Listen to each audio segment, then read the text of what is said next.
Поликлиника медиасын сереп берүүсүндө саламаттык сактоо тармагындагы реформалар тууралуу сөз кылабыз. Биздин студияда мейманда мурдагы саламаттык сактоо министри Накен Кайсеев, берүүнү мен Айгүл Бакиева алып барам. Накен агай, маектешүүгө студияга келип бергениңизге ыраазычылык билдиребиз. Азыр эмне менен алектенип атасыз? Кандай жүрөсүз? Да, азыр мен ушу Славян Кыргыз университетинде кафедраны жетектейм, студенттерди окутуп атам. Ушу кийинки кездерде саламаттык сактоо тармагында болуп аткан реформалар, болуп аткан чуулар тууралуу кабардар болсоңуз керек. Бул тармакты жакшы билген адам катары сиздин оюңузча ушул тармакта кийинки кезде жүрүп аткан реформа, оптималдаштыруу тууралуу оюңуз кандай? Эми бул реформа деген тынымсыз жүрө турган процесс да, өзүңүзгө белгилүү. Ар бир системада өзгөрүү болуп турат. Ошол өзгөрүү 3 кырдаалда жүрүш керек. Биринчиден, ошол системанын иши жакшы болбой аксап атса, ошону оңдош үчүн жасайт реформаны. Экинчиден, жалпы макросистема өзгөрүлүп кетсе, ошого жанагы адаптация кылып, ошого жөндөмдүү кылыш үчүн жасайт. Бул экинчи жолу.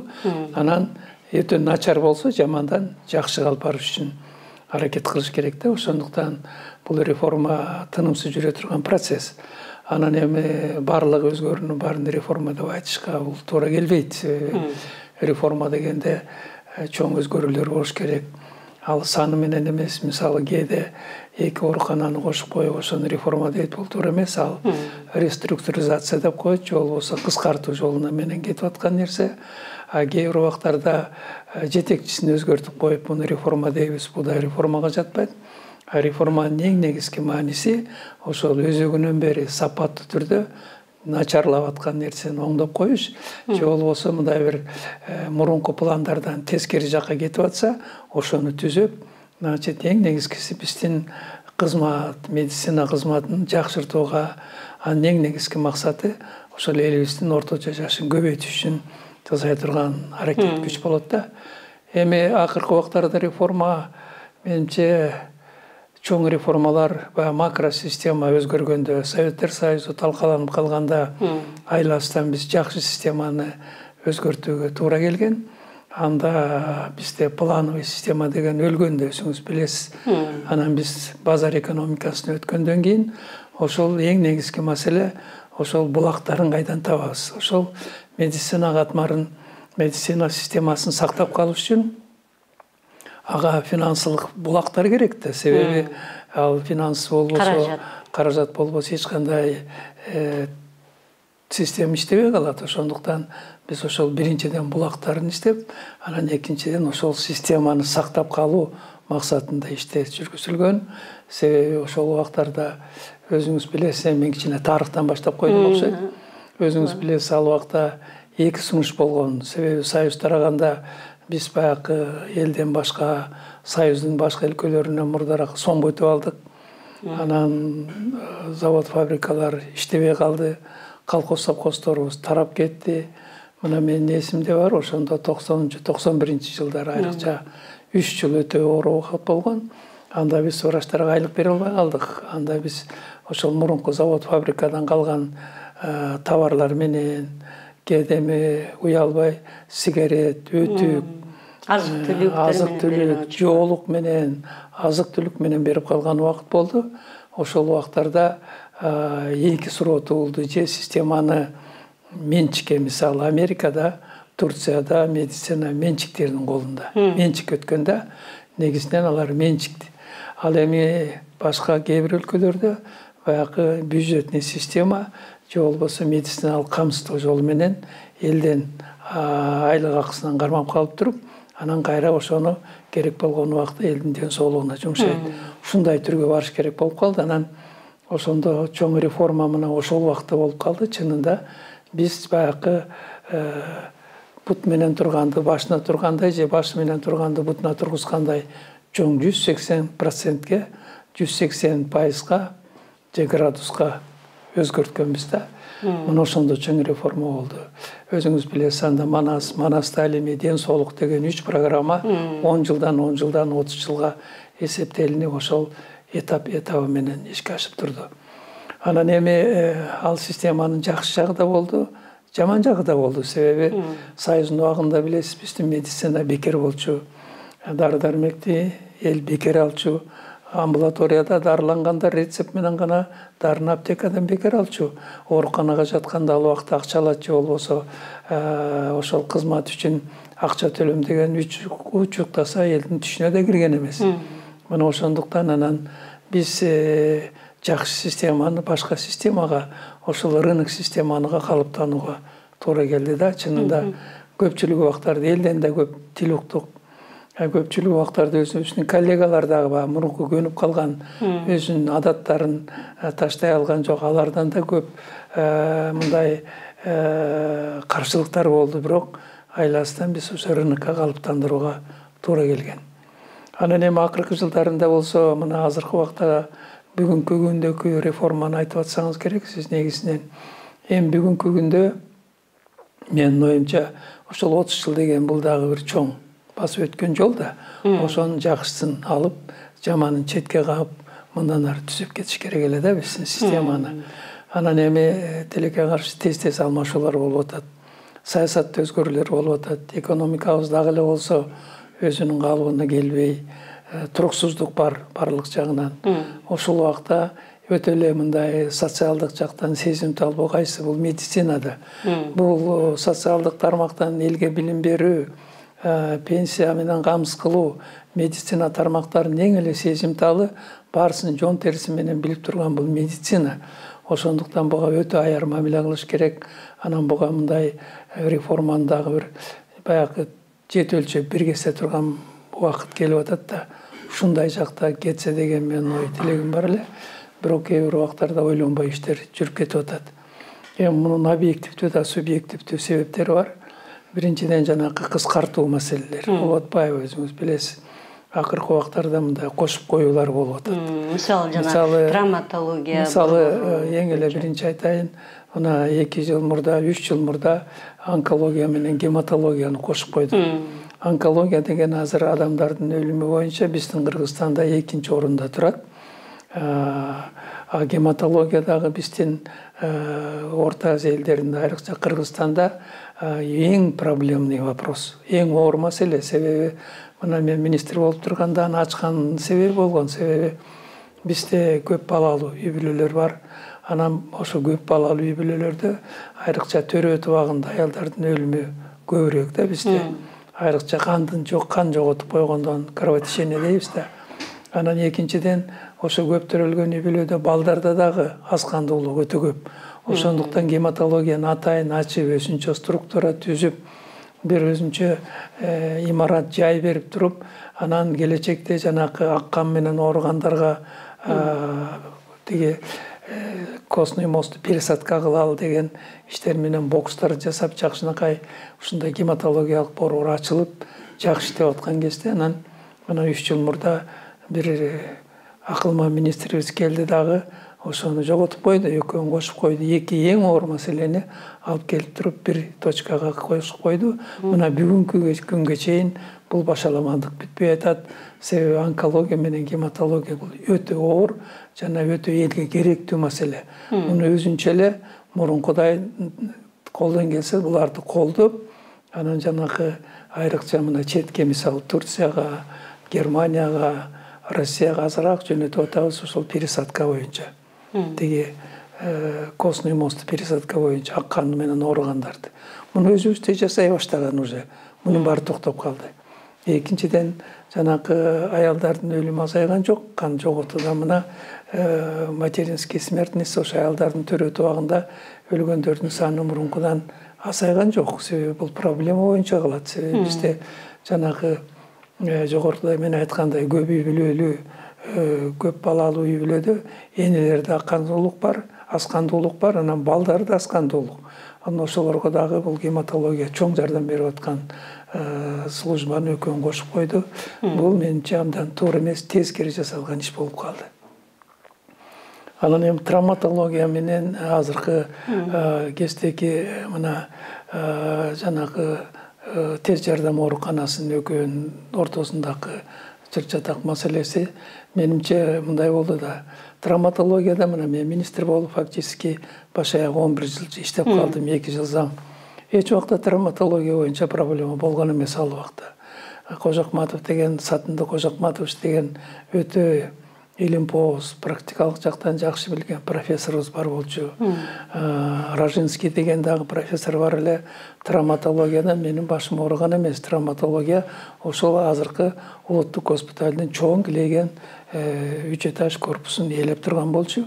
Анан тилекке каршы бир адамдыга керек болуп калган экен, кийин жерек ошо травматологияны ачып, эң керектүү болгон ошол тез жардам ооруканасын жаап салган.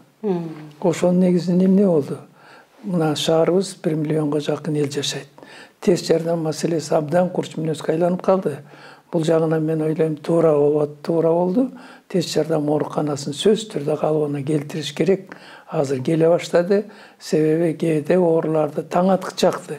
Бир ооруканадан экинчи ооруканага алып бара берет, аларды жаткыра албайт, бир отказ берет, экинчисине жөнөйт.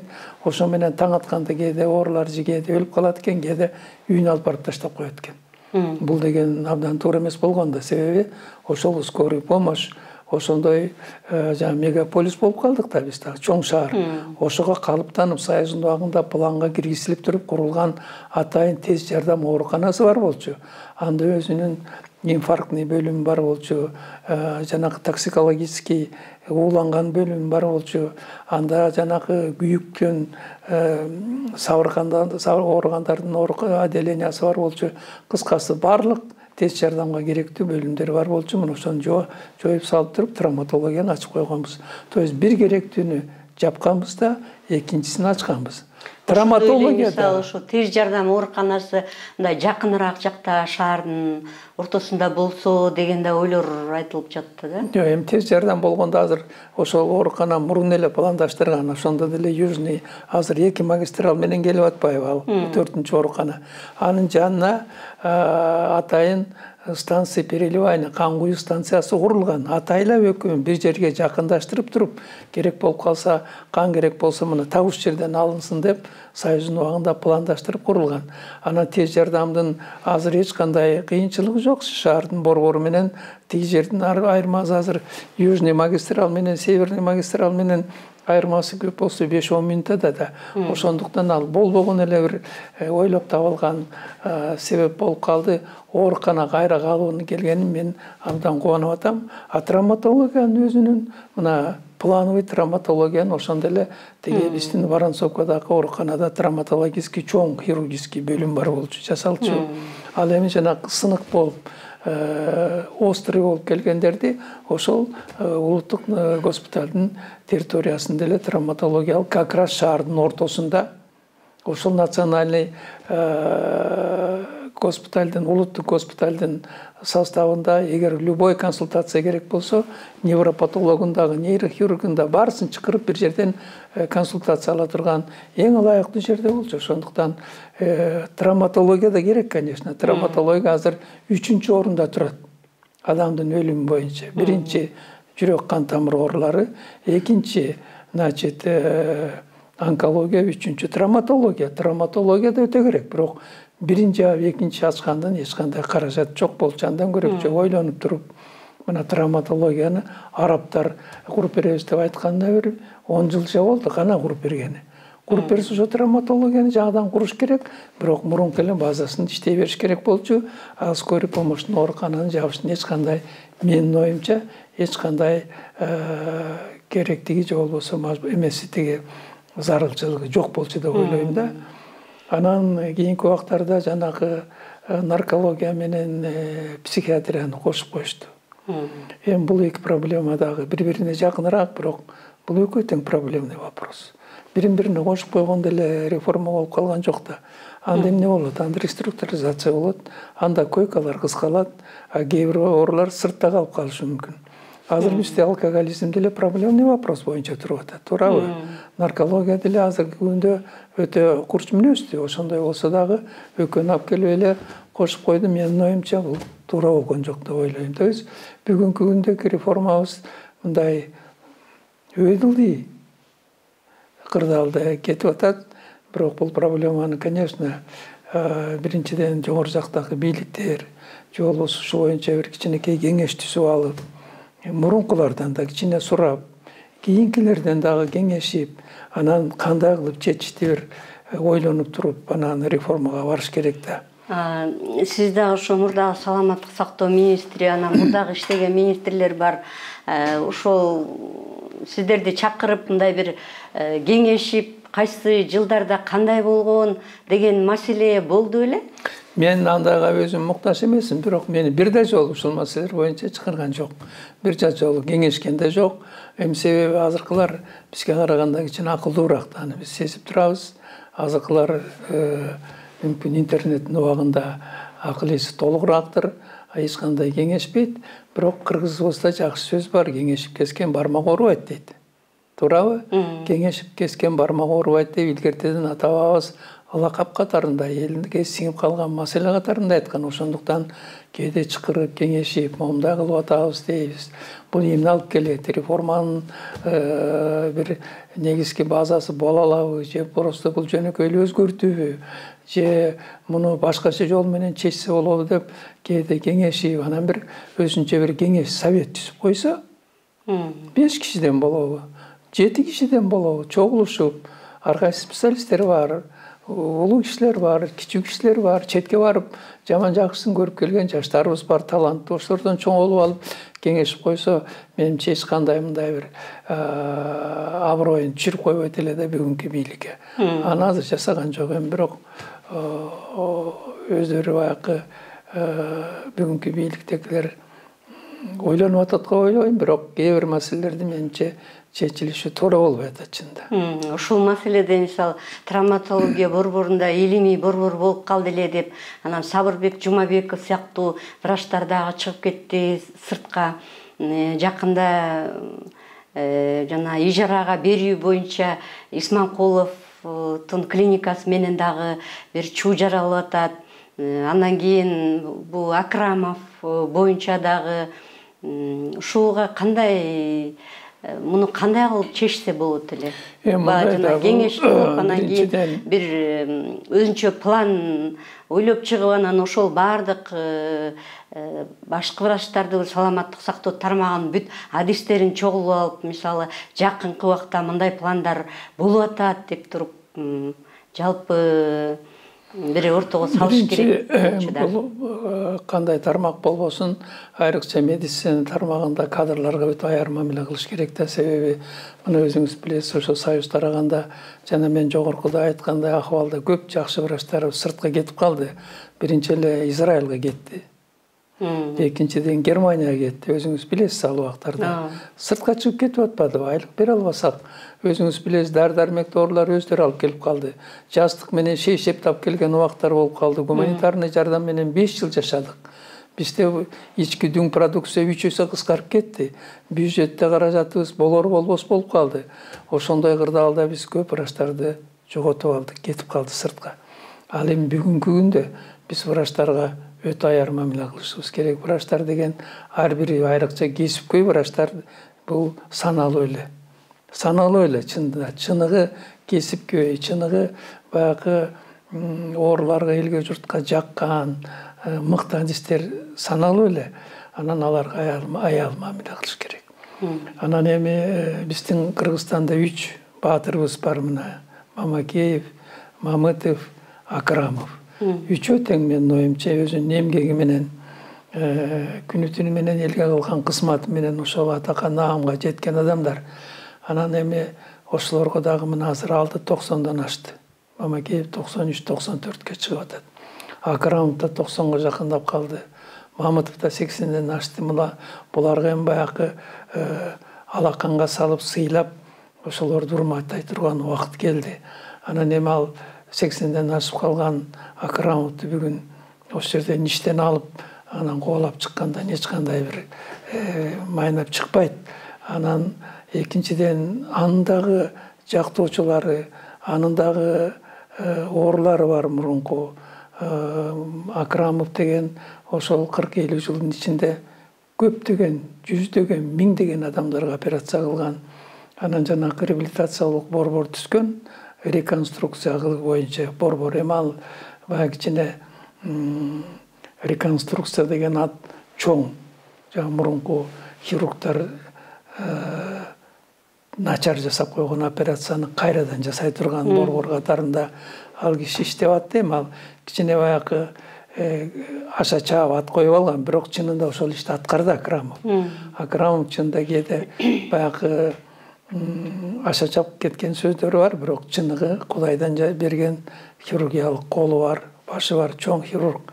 Анан деле бүгүнкү күндө ошол улуу жашка барып калган кишини анча жүрөгүн оорутпай, ал ошол жерде бир комната алып жашап атат. Ага деле ошол Кыргызстандын раст эл баатыры деп наам бергенден кийин ага деле бир сый мамиле менен жакшы мамиле кылсак туура болот эле да. Себеби ал анын ордунда ошондой киши келишке дагы көптөгөн жылдар керек. Ошондуктан ар бир адам өзүнө ошондой жасаган ишине урмат, сый көрүш керек. Ошого жараша бийликтен айрыкча ошондой мамиле болуш керек да. Анан эми Жумабеков жаш. Жумабеков ал сыртка чыгып кетсе, анын ордунда иштей турган көптөгөн профессорлор бар. Жумабеков эми сыртка деле чыгып кете койбойт, кайда барат? Жумабеков кетти деген маалымат. Эми кетсе эртең кайра келет. Жумабековдей специалисттер четте толуп атат да. Ал өзүбүздүн кулун кайрадан бир жерге келет деп ойлойм. Анан эми травматологияны жакында экиге бөлүнүп атат деп угуп атам. Жарымын Воронцовкага, жарымы шаарда. Анан ал таарынбай эле ошол жерде эми Кудайга шүгүр гана ошол 2002 жылдан мына бүгүнкү күнгө чейин директор болуп отурду, 18 жыл. Бул ошо бир четинен мыйзамсыз отуруш. Мен жогоруда бир интервью бергенде айттым эле. Бул ар бир жана научный борборлордун директорлору эки эле мөөнөткө шайланыш керек. 5 жылдан 2 мөөнөткө. Анан кээде биз 20-30 жыл отуруп алып, өзүбүздүн баягы менчиктей көрүп алып туруп, анан мамлекеттик жана мекемелерге өзүбүздүн жакындарыбызды, дос тамырларыбызды тартат экенбиз. Анан ошол жерден коррупция башталат экен чынында. Ошондуктан ошол мыйзамды аттап биз туура эмес иштерди кылганбыз. Бул жагынан таарынбаш керек. Жакшы эле иштеди, Кудайга шүгүр. 18 жыл, 20 жыл директор болгондон кийин эми кыргыздар айткандай мүйүз чыгабы. Эми зав кафедра болуп иштесе деле болот. Же болбосо ал ошол жерде советник деген бар, кеңешчи. Кеңешчи болуп операциясын кыла берсин, баягы эле оорулары, баягы эле операционный турат. Эми директорлук ишти башка бирөөгө өткөрүп берип, ага капа болбош керек. Анан айрыкча дагы мен кайталып кетейин, ошол жаш өтүп калган элге журтка көпчүлүк эмгеги сиңген адамдар, алар сөзсүз түрдө бүгүнкү күндө жакшы мамилеге өтө татыктуу адамдар, ошону эске алыш керек да, айрыкча жетекчилер. Азыр ушу кийинки кезде жана врачтардын акчасы көбөйөт, айлык маянасы көбөйөт деген сөз болуп атат. Анан буга чейин көпчүлүк дарыгерлер жеке клиникаларга кетти, өзлөрүнүн клиникаларын ачып алды. Мисалы, сиз дарыгер катары жеке клиникаңыз барбы? Же бир дарылоочу жайларыңыз барбы? Мен чында баягы жашымын көпчүлүгү совет орунда тарбияланып калган. Анан өзүм да коммунист элем. Мына бүгүн эми баягы жашым улгайып калганда калп айткан мен үчүн туура болбойт. Бир аптекам же болбосо бир частный клиникам жок. Эл катары эле аптекадан дарыны сатып алам. Эл катары эле ошол ооруканаларга барып дарыланып атам. Себеби бизди эми тарбия ошондой болгон экен. Бизди баягы мектептен баштап кийин мынакей министр болгонго чейин, мен министр болгондо дагы Союздан бекигем да, Москвадан. Анда Союз тарай элек болчу. Ошондуктан ал убакта тарбия башкачараак болчу. Анан андай жанакындай приватташтырып же болбосо алып койгон жок. Анан экинчиден азыр рыноктун убагында кээ бирлери ошол частный клиниканы ачып алып атат. Кээ бир директорлор да ачып алып туруп анан өздөрү прием кылат, мамлекеттик ишканада иштейт. Анан түштөн кийин же болбосо эртеси ооруларды өзүнүн клиникасына жөнөтүп коет. Операцияны ошол жактан кылат, акча тыйын ошол жакка түшөт. Ошондуктан кээ бир жанагы биздин мекемелерде финансылык жактан дагы аксап аткан бирден бир ушул болуп атат. Ошондуктан же мамлекеттик иште директор болуп иште, же болбосо значит өзүңүн частный клиникаңа Кудайга шүгүр барып алып ошол жерде башкара бер. Себеби сени эч ким тоскоолдук кылбайт.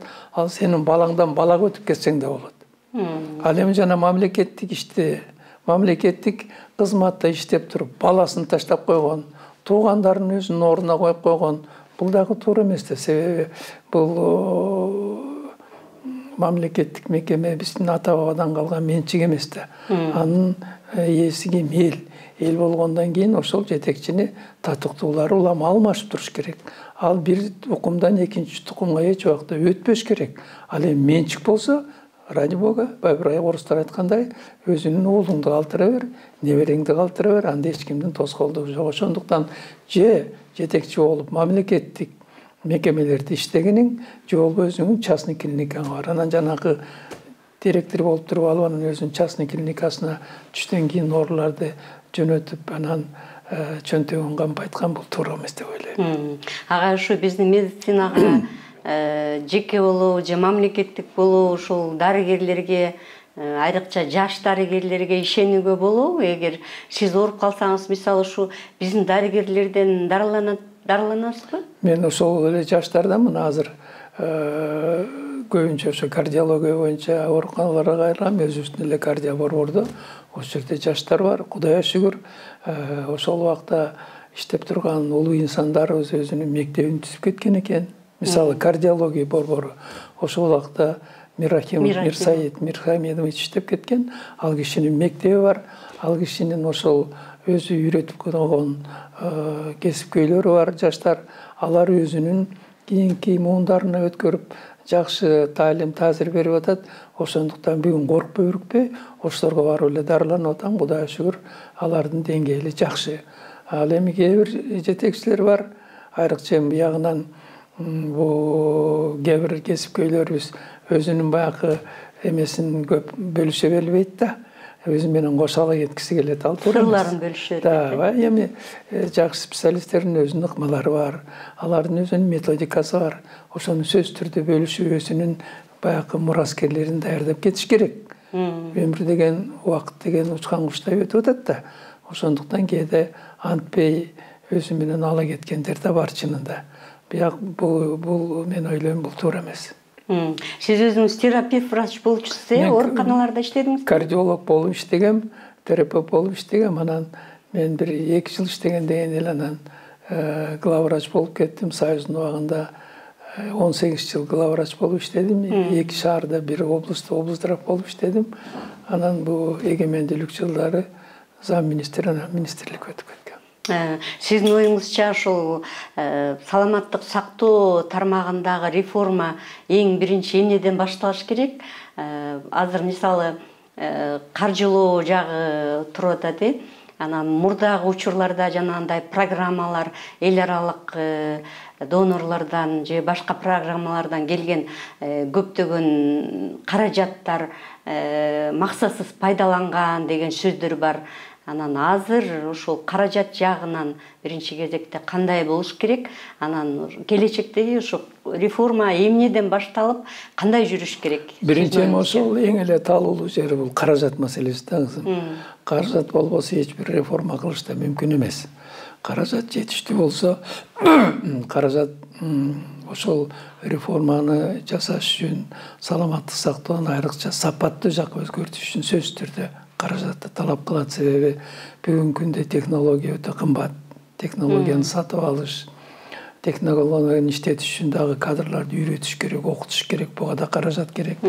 Анан айрыкча жаңы бир системаны, жаңы бөлүмдөрдү киргизиш үчүн тоже каражат керек. Ошондуктан биз ошол реформаны рынокко калыптанганда биз 4 каражаттын булагын киргизгенбиз. Бул биринчи кандай болсо дагы бюджет. Бюджет, да. Себеби биз жанагы 2 кырдаалда турганда все-таки саламаттык сактоону мамлекеттин колунда сактап калышты чечкенбиз. Ошондуктан бюджет. Экинчиси медициналык камсыздоону киргизгенбиз. Медицина камсыздоо 95-жылы кирген. Муну бизге немистер чакырып биринчи Берлинде окудук, андан кийин бул жерде медициналык где-то бир 30%-ин ошол медициналык камсыздоо менен жабылат булактары. Андан кийин спецсчет дегенибиз бар. Жанакы мурунку убакта иштеп анан кийин бош болуп калган зданияларды арендага беребиз дагы. Андан түшкөн акчаны дагы ошол биздин саламаттык сактоого жумшалсын деп бул үчүнчү булагы. Анан Сааплата деп буга бүткүл дүйнөлүк банк сунуш кылып ошол киргизилген. Кээ бир адамдар стационарга жатканда өзүнүн чөнтөгүнөн дагы кошумча акча төлөйт. Мына ушул 4 булак бар да. Ушунун биринчиден эми бюджет жылдан жылга көбөйүп атат, Кудайга шүгүр. Бирок ошого жараша аппаратуралар өтө кымбаттап кетти. Ошого жараша биздин кызматтын сапаты дагы аздыр көптүр жакшырды. Анын баасы дагы өсүп атат. Ошондуктан жанагы медициналык камсыздоо ошондо 2% деп аталган болчу. Бул 95-жылы мына ошол боюнча туруп атат. Мына сөзсүз түрдө жогорку кеңеш буга бир кайрылып келиш керек. Азыркы убакта менимче 4%ке муну чыгарыш керек сөзсүз түрдө. Мында эң жакшы реформа болот эле. Эгер 4% медициналык камсыздоодон акча түшсө, ал сөзсүз түрдө жанагы ооруканада жаткан адамдардын дары-дармегине сарптана турган акча ошонун эсебинен келет да. Анан скорый помощтордун дары-дармеги ошол медициналык камсыздоодон болот. Мына ошол чоң жардам берет эле. Экинчиден эми кандай болсо дагы бюджеттен сөзсүз түрдө бюджеттин эмесин процентин отчисления сөзсүз түрдө саламаттык сактоого көбөйтүш керек. Мына пандемия убагында кандай акыбалда калдык. Пандемия биз эмес эң дүйнөдөгү бай Американы титиретип койду. Мына Европа өлкөлөрүнүн барлыгы саламаттык сактоонун көзүн карап, айласынан өздөрү ошо бюджетке каражатын 2 эсе 3 эсе көбөйтүштү. Ошондуктан сөзсүз түрдө бюджеттин акчасын караш керек. Анан министрликтин эң негизги максаты ошол оорулардын алдын прогноз менен карап билип туруш керек. Мисалы министрликтин бүгүнкү күндөгү мен ойлойм негизги тапшырмасы же болбосо максаты прогнозировать этиш керек алдын ала. Мына азыр көп эмне болуп атат. Кудайга шүгүр азайып келатат. Эмки жылкыны прогнозировать этиш керек. Ал үчүн бүткүл дүйнөлүк саламаттык сактоо уюму бар. Мына ошо менен иштеш керек сөзсүз түрдө.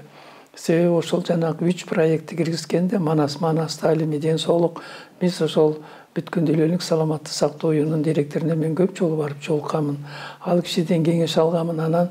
Андан тышкары алар бизге донор мамлекеттерди таап берип, ошо донор мамлекеттер бизге грант түрүндө дагы, анан кредит түрүндө дагы каражаттарды берип турган болчу. Себеби бүгүнкү күндө биз ошо грантка абдан муктажбыз. Себеби медицинага грант бул грант түрүндө келет да, бул кредит түрүндө келбейт. Ошол грант кредиттердин кайтарымы болгонбу? Эми грант кредиттерди алардын көпчүлүгү кечилип кетти, мындай кечирилип кетти да. Гранттар кайтарылбайт.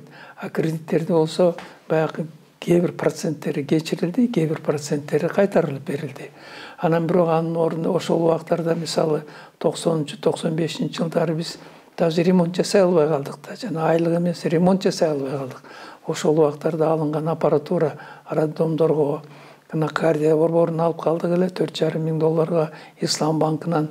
Мына ошонун эсебинен бүгүнкү чейин ошол аппаратуралар кызмат кылып ошол грант кредиттерин баары максаттуу пайдаланганбы? Мен ойлойм сөзсүз түрдө максат пайдаланган. Себеби анын бардыгы план менен анан ошол кредит берген уюмдар аны көзөмөлдөп турган. Мисалы Всемирный банк кредит бергенден кийин ошону кандай сарптап атабыз, эмне болуп атканын аларда көзөмөлдөп, анан ошо Всемирный банктын эксперттери чогуу бул жерде ал кредит пайдаланып бүткө чейин бул жерде болгон. Алар көзөмөлдөнүп турган. Эми кандай бир деңгээлде мүмкүн толук кандуу ва өзүнүн максатына жетпесе дагы ошол убакта сөзсүз түрдө мен ойлойм алар өзүнүн кызматын аткарган. Медициналык камсыздандыруу дегенде ал кезде өзүнчө структура болчу да, азыр болсо бул кошулуп атабы министрлик менен? Медициналык камсыздоо сөзсүз түрдө өзүнчө болуш керек. Бул барлык дүйнө жүзүндө өзүнчө уюм. Себеби медициналык камсыздоо жанагы анын фонду бар да, жана азыркы күндө фонд деп коюп атпайбызбы? Медициналык камсыздоонун фонду ал өзүнчө министерствого көз карандысыз болуш керек. Ал колундагы өзүнүн акчасын берип аткандан кийин ошол Минздрав жасап аткан кызматты көзөмөлдөп турган эксперттери бар. Ошондуктан алар экөөнүн бири-бирине кошуп койгон туура болбой калат. Анда принцип аксап калат.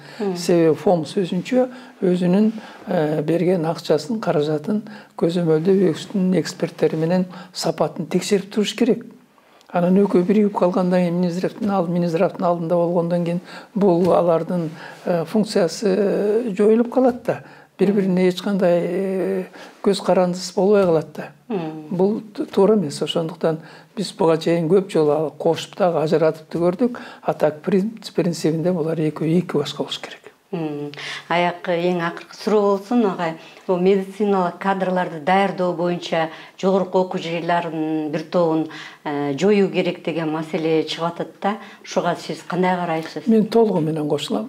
Себеби бүгүнкү күндө мына өзүңүз билесиз, 14-15 жогорку окуу жайлары врачтар даярдап атат. Аты врач болгон менен кээ бирлеринин затында врачы жок.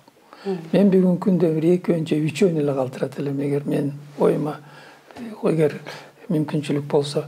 Экөөнү үчөөнү. Мына азыр бүгүнкү күндө өзүнүн медицинский академиясы турат. Экинчи Кыргыз славян университети даярдап атат врачтарды. Анан үчүнчүдөн Оштогу Ош медициналык университет даярдап атат. Анан эми калгандарынын эч кандай кажаты жок деп ойлойм мен. Себеби даярдаган менен Кыргызстанда анын бири да калган жок.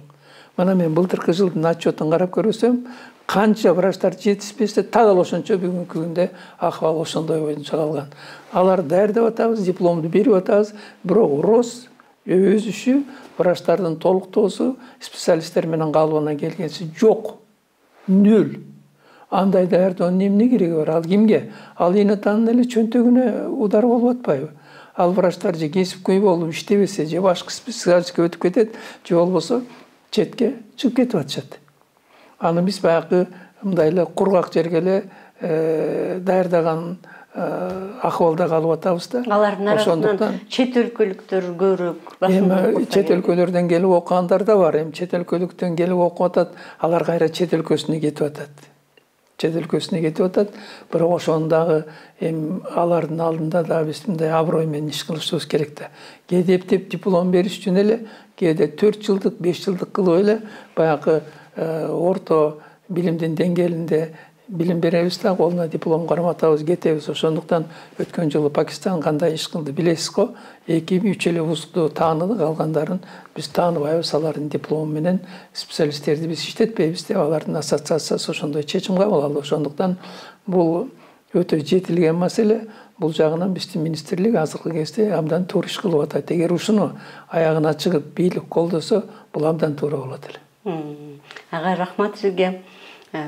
Поликлиника медиасынын сереп берүүсүндө саламаттык сактоо тармагы жана андагы реформалар тууралуу сөз кылдык. Биздин студияда мейманда мурдагы саламаттык сактоо министри Накен Кайсиев болду. Берүүнү мен Айгүл Бакиева алып бардым.